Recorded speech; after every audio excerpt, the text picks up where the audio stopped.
Hello everyone, I'm Gary York, Corruption Behind Bars. Thank you for watching this YouTube channel. And if you like this video, please subscribe.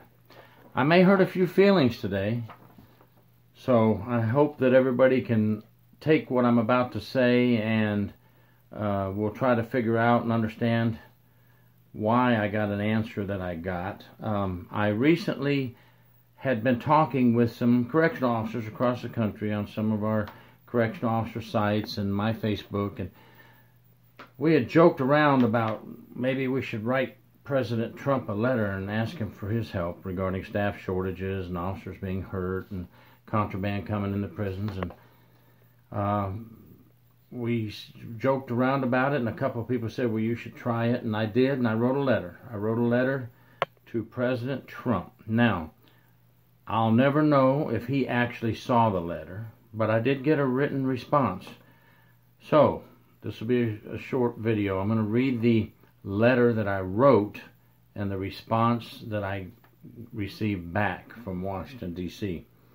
From Gary York, and I put down, I'm a former Staff Sergeant, United States Army military, also retired prison inspector and correctional officer, 28.5 years of service, just so that they could know that I did serve in the military and worked in corrections.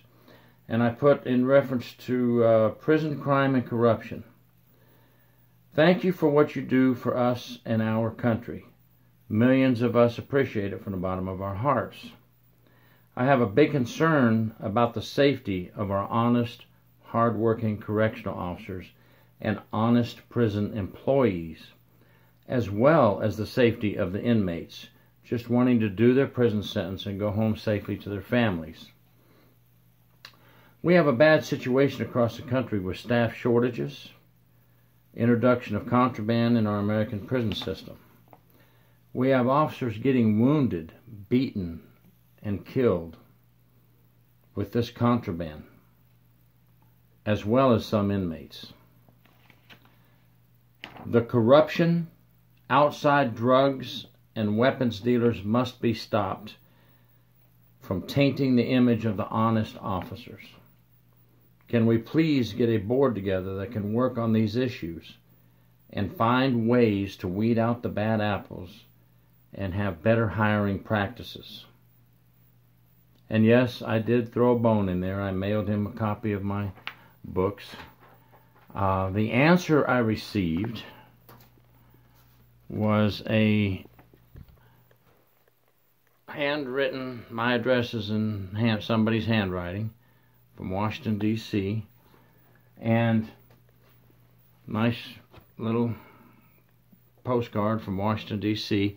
Now that signature is Donald Trump's, however, I believe it's stamped. I don't think it's his, so I'm still not sure if he ever saw my letter. Now, well, we do know there's a lot of things going on in the world right now. Corrections isn't the only focus in the world. We're trying to protect our borders. We're trying to protect our country. We're trying to do many, many things with getting more jobs in our country.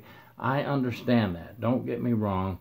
I didn't expect him to jump up and say, hey, boom, let's go get a committee together now and try to help corrections. But I was hoping to get some kind of answer, you know. But here's the answer I got.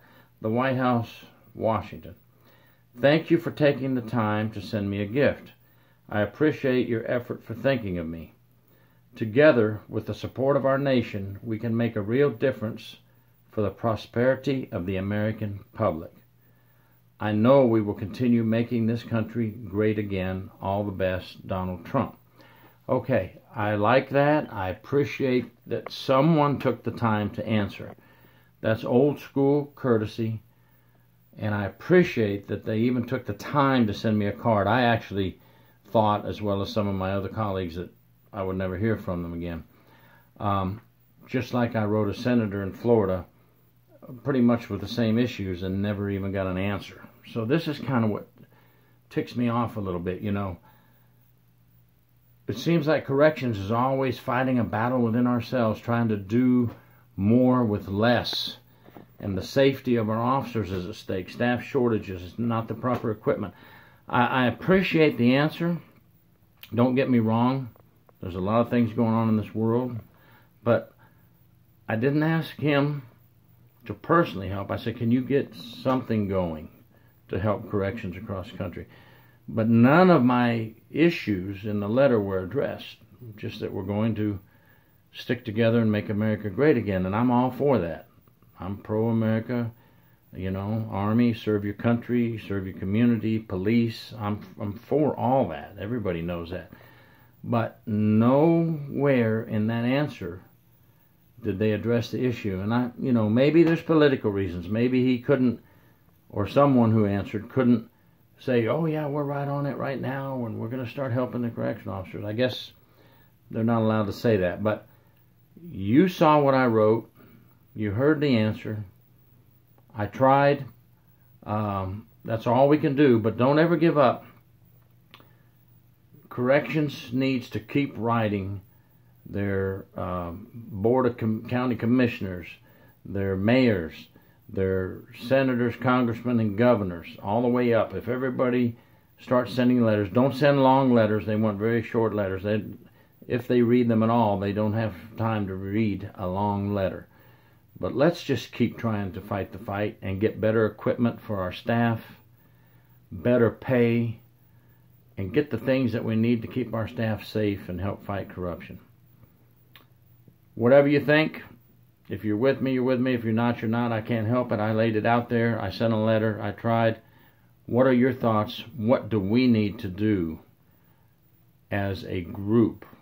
Remember, numbers in large groups and large numbers make a noise. We can't do this individually. You saw what kind of answer I got. I really didn't get an answer. So come on, folks. Tell us here on the bottom of this YouTube, what do we need to do to help corrections get what we need to stay safe and do our job? Thank you. Please subscribe to my channel, Corruption Behind Bars.